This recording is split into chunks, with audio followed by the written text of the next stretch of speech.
నోటి మాటతో సృష్టిని తన చేతులతో ఈ మనిషిని చేసిన దేవుడు దీనుడై పవళించెను పశువుల పాకలో.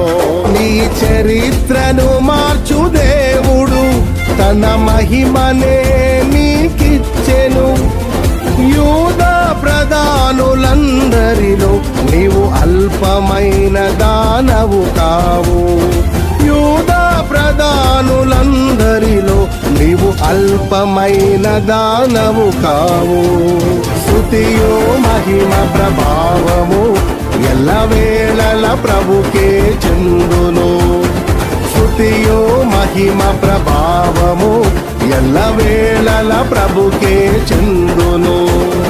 రక్షకుని జన్మస్థలమా యూదయ బెత్లెహేమా, ఆరాధనలకు ఆరంభమా, హృదయార్పణలకు నివాసమా.